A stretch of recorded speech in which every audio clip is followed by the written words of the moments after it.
کوئٹہ میں نگراں وفاقی وزیر اطلاعات، نشریات و پارلیمانی امور مرتضیٰ سولنگی نے نگراں وزیر اطلاعات بلوچستان جانا چکزئی کے ہمراہ پریس کانفرنس سے خطاب کرتے ہوئے کہا کہ انتخابات کے انعقاد کے حوالے سے کسی قسم کا کوئی شک و شبہ نہیں ہونا چاہیے۔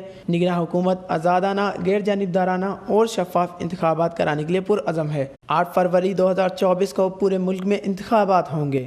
بات یہ ہے کہ یہ جو انتخابات ہیں اس میں تمام جماعتوں کو برابر سیکیورٹی اور جو برابر مواقع جو ہے وہ حاصل ہوں گے۔ جمعیت العلماء اسلام ان کی جماعت اور ان کے لیڈرز کو ایک سنجیدہ قسم کے سیکیورٹی کے مسائل اور خطرات بھی موجود ہیں، ان کے مسائل ہیں، اس کا سدباب کرنا ہماری ذمہ داری ہے، صوبائی حکومتوں کی بھی اور وفاقی حکومت کی بھی، اور ہم یہ اپنی ذمہ داری جو ہے وہ بالکل پوری کریں۔ الیکشن کمیشن پاکستان کے آئینی اور سیاسی نظام میں واحد ایک ادارہ ہے جس نے یقینی بنانا ہے الیکشنز، اور جب الیکشن شیڈیول کا اعلان ہوگا اس سے پہلے بھی انہوں نے بتا دیا ہے کہ ان کو کس کس عملے کی ضرورت ہے، جہاں جہاں ان کو سیکیورٹی کے جس ادارے کی ضرورت پڑے گی حکومت پاکستان کو فراہم کرے۔